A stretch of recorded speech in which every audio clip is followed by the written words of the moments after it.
dan kita bawa saat kita bisa ibadah kembali. Lose rindu adik-adik bukan hanya memberikan persembahan dalam bentuk materi, tapi adik-adik juga mempersembahkan hidup kalian sebagai persembahan yang hidup untuk Tuhan. Untuk itu kita berikan persembahan dan kita pujikan, kecaplah dan lihatlah.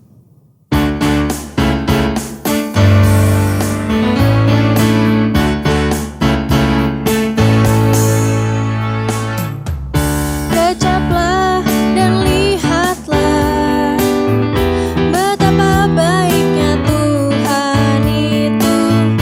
Rasakan dan nikmati kasih setia Tuhan. Kecaplah dan lihatlah betapa baiknya Tuhan itu. Rasakan dan nikmati kasih setia Tuhan.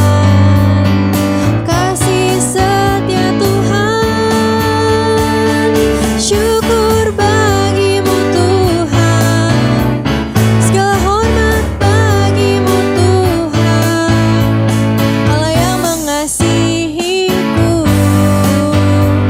Allah yang memeliharaku selamanya.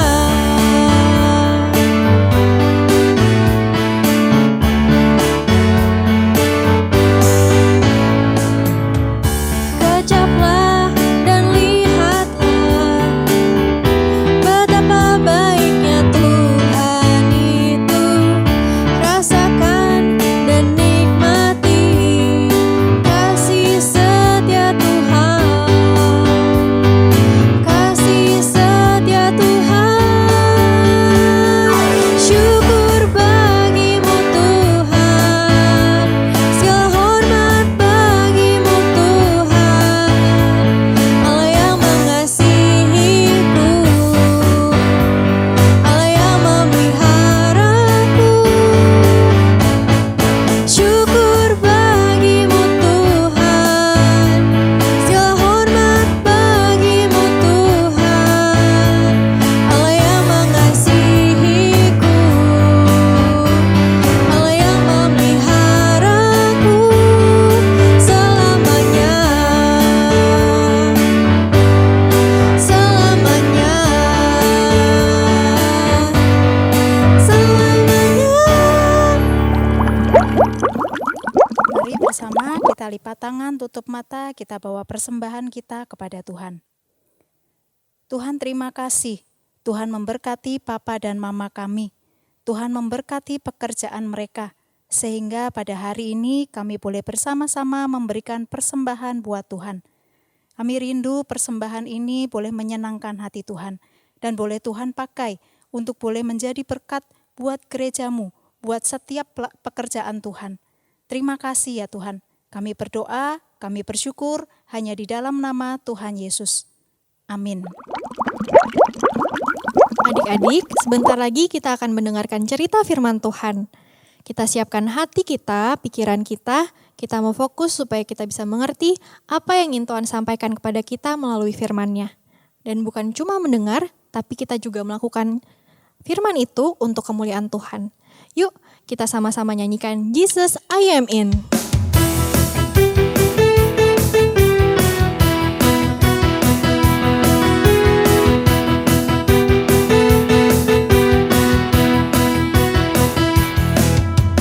We're on the course to follow you all our days, knowing of course that God is good always, always.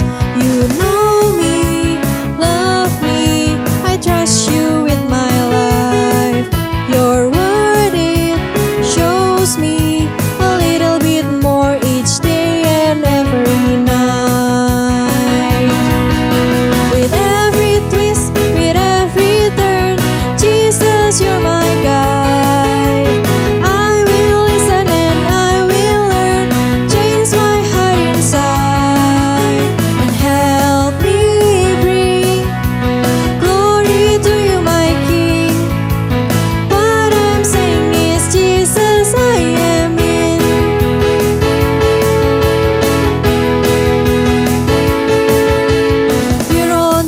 us to follow you all our days,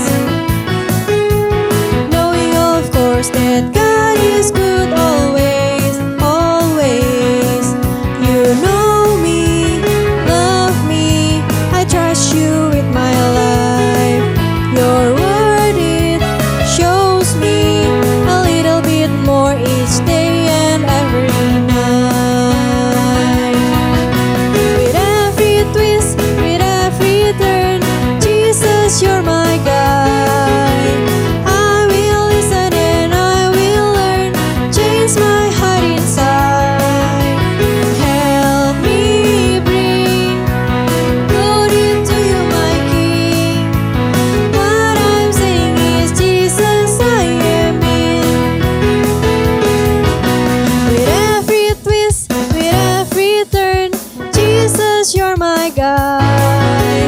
I will listen and I will learn, change my heart inside.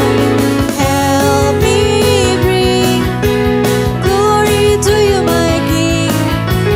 What I'm saying is, Jesus, I am in.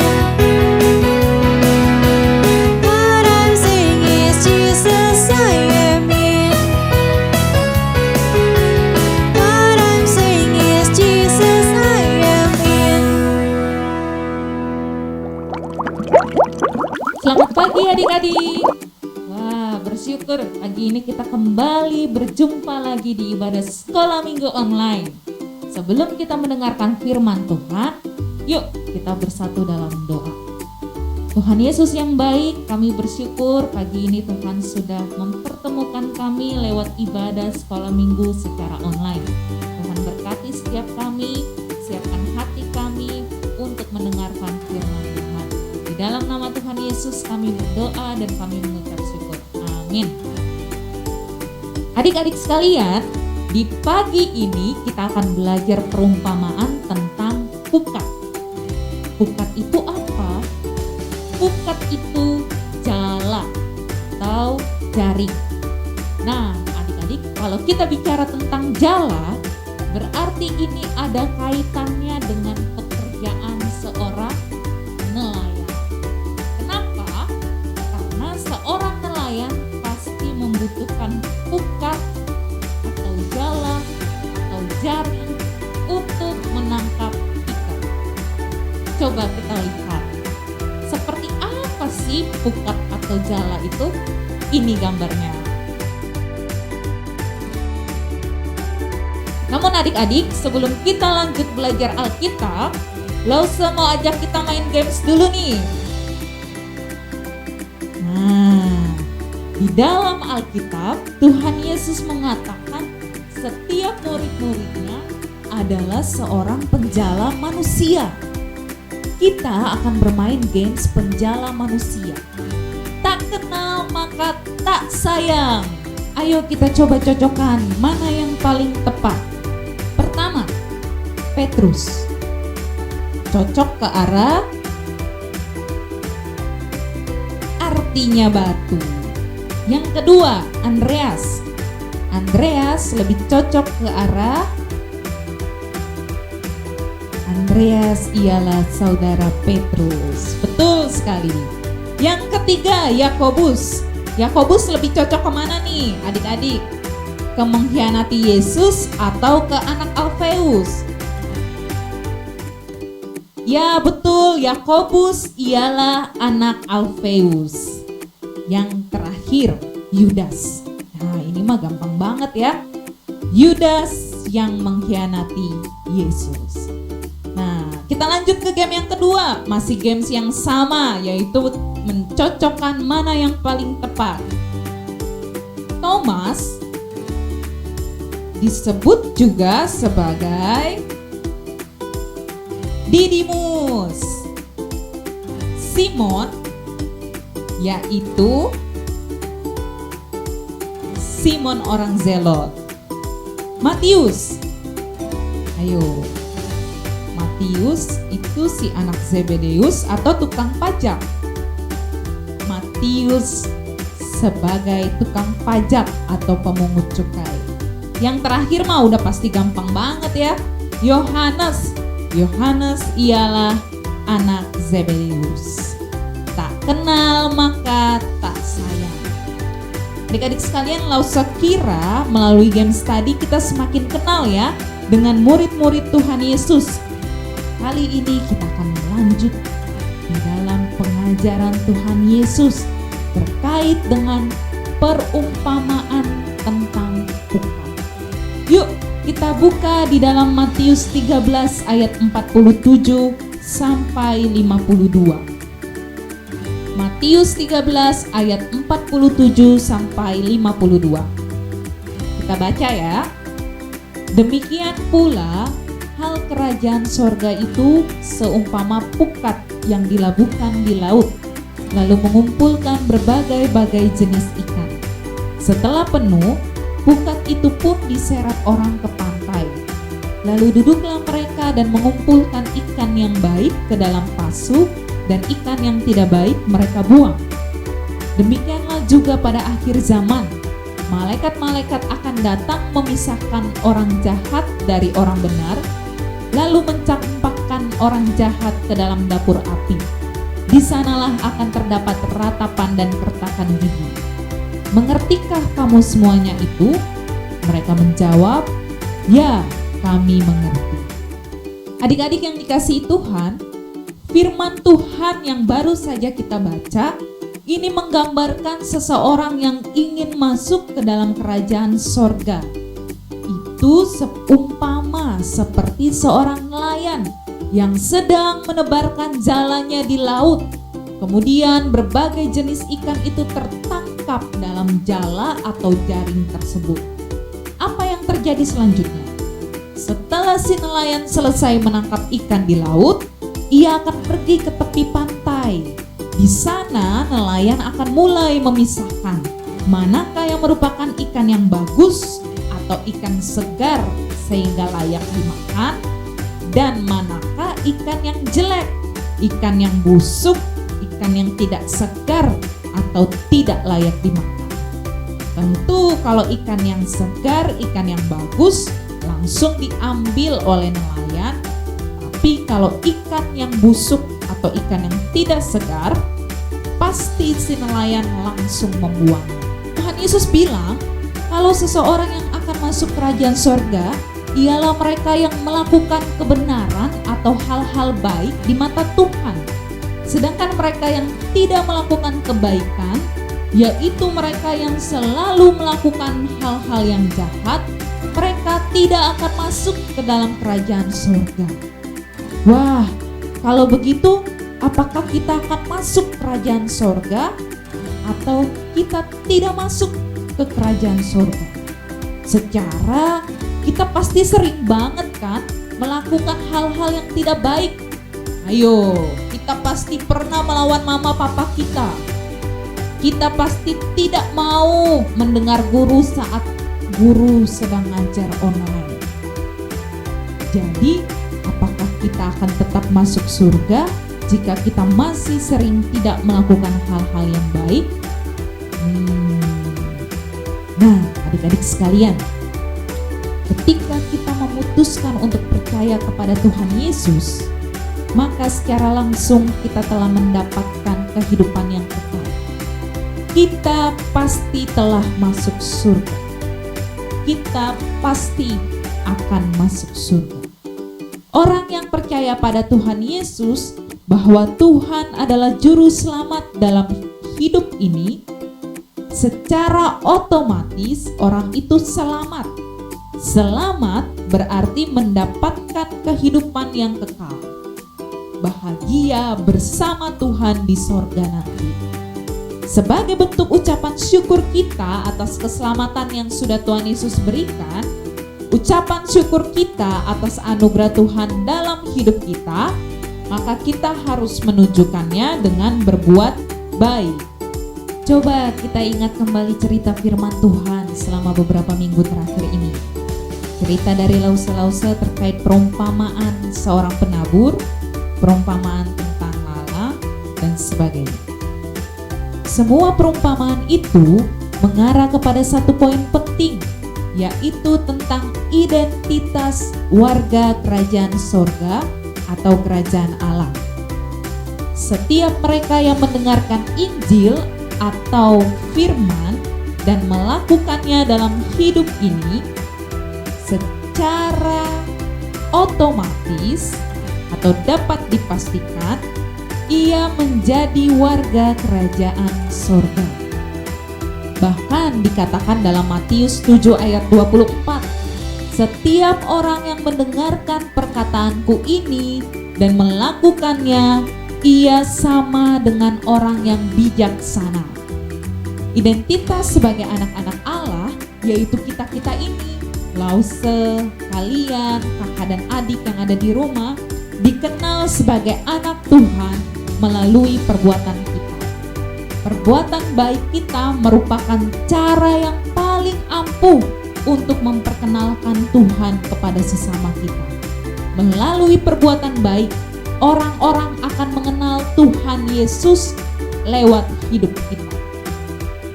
Jadi, orang lain akan mengenal kita sebagai anak-anak Tuhan melalui kehidupan kita yang berbuah, yaitu selalu melakukan perbuatan yang baik, karena dengan begitu Bapa kita yang ada di dalam surga dimuliakan.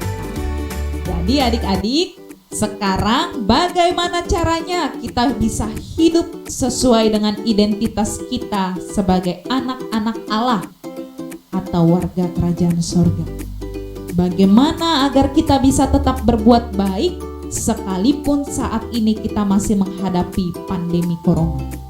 Caranya gampang adik-adik. Kita hanya perlu terus-menerus mendengarkan firman Tuhan dan melakukan firman itu dalam hidup kita. Kenapa bisa begitu? Karena hal-hal yang baik itu lahir dari pendengaran kita yang baik terhadap firman Tuhan. So, jangan kita malas beribadah lagi ya. Jangan lupa untuk terus ingat kalau hari Minggu itu waktunya untuk ibadah online sekolah minggu. Nah, melalui ibadah, dengar firman Tuhan, kita menjadi tahu hal-hal baik seperti apa yang kita lakukan dan hal-hal jahat apa yang harus kita hindari. Nih, caranya nggak usah kasih tahu. Kita lihat di gambar ini ya adik-adik. Ketika kita belajar online, kita mendengarkan guru dengan serius. Bukannya malas-malasan, ogah, atau bahkan kabur ketika guru sedang mengajar online. Yang kedua, kita jujur ketika belajar online, baik ketika ulangan atau apapun itu. Jadi kalau ulangan, kita tidak mencontek, kita tidak nyontek dengan buka Google cari jawaban. Atau ketika guru sedang mengajar, kita tidak membuka halaman web lain atau kita lihat TikTok. Yang berikutnya, kita serius ibadah. Bangun pagi-pagi, siap-siap untuk sekolah minggu online. Jadi ibadah sekolah minggunya tidak sambil tiduran atau rebahan. Berikutnya, taat kepada papa mama. Bukannya melawan orang tua atau berantem sama kakak atau adik kita. Selain itu, kita juga bisa mengerti keadaan papa dan mama kita. Doakan mereka supaya sehat selalu. Bukannya menuntut ini, itu untuk memuaskan kesenangan pribadi kita. Contohnya juga, kita bisa mengerti keadaan papa mama kita dengan cara kita bantu mereka untuk membereskan kamar tidur kita. Kita beresin tuh spraynya. Yang terakhir adik-adik, kita bisa peduli terhadap keadaan Indonesia dalam menghadapi pandemi corona ini. Gimana caranya supaya peduli? Kita mendoakan para tenaga kesehatan ketika mereka menjadi garis depan melawan COVID. Jadi adik-adik, kita sudah tahu ya mana hal-hal baik yang harus kita lakukan dan mana hal-hal tidak baik yang harus kita hindari. So, jangan kita malas beribadah, karena melalui ibadah, dengar firman, kita menjadi tahu hal-hal baik yang harus kita lakukan di dalam hidup ini. Dengan demikian, kita menjadi anak-anak Tuhan yang selalu memuliakan nama-Nya. Amin. Tuhan Yesus memberkati kita semua. Yuk kita bersatu dalam doa. Tuhan Yesus yang baik, terima kasih kami sudah mendengarkan firman-Mu. Tuhan tolong kami agar kami boleh melakukan firman Tuhan di dalam hidup kami sebagai anak-anak Tuhan. Di dalam nama Tuhan Yesus kami berdoa dan kami mengucapkan syukur. Haleluya, amin. Nah adik-adik, kita akan mengucapkan ayat hafalan kita. Ayat hafalan minggu ini diambil dari Mazmur 119 ayat 16. Aku akan bergemar dalam ketetapan-ketetapan-Mu, firman-Mu tidak akan kulupakan. Sekali lagi ya, Mazmur 119 ayat 16. Aku akan bergemar dalam ketetapan-ketetapan-Mu, firman-Mu tidak akan kulupakan. Jangan lupa dihafalkan ya adik-adik. Tuhan Yesus memberkati. Anak-anak yang Tuhan Yesus kasihi, hari ini kita tidak akan membuat craft atau mengirimkan foto untuk aktivitas kita. Tapi Lose akan mengajak kalian semua mengerjakan proyek ketaatan. Apa itu proyek ketaatan? Yaitu tugas yang akan kita sama-sama kerjakan selama 1 minggu ke depan. Mau tahu tugasnya apa? Yang pertama, kita belajar untuk berdoa. Buat anak-anak kelas kecil, kalian bisa minta izin papa atau mama untuk belajar memimpin doa. Kalian bisa memimpin doa pada waktu makan bersama keluarga atau pada waktu doa malam sebelum tidur. Sedangkan untuk anak-anak kelas besar, coba pikirkan 1 atau 2 nama teman atau sahabat atau keluarga yang belum mengenal Tuhan Yesus. Dan selama 1 minggu ke depan, doakan mereka supaya suatu hari nanti mereka bisa mengenal Tuhan Yesus. Tugas yang kedua adalah baca Alkitab dan hafalkan. Untuk anak-anak kelas kecil, bisa menghafalkan ayat hafalan yang pendek. Minta tolong papa atau mama memberikan kalian ayat hafalan setiap pagi. Dan malamnya kalian hafalkan bersama-sama di depan keluarga. Untuk anak-anak kelas besar yang sudah bisa membaca, kalian bisa mulai bersaat teduh sendiri dan hafalkan ayat hafalan yang kalian dapatkan melalui renungan yang kalian baca. Itu 2 tugas proyek ketaatan selama seminggu ke depan. Are you ready? Lose percaya anak-anak bisa mengerjakannya. Tuhan akan menolong kalian semua. Sampai jumpa minggu depan. Tuhan Yesus memberkati.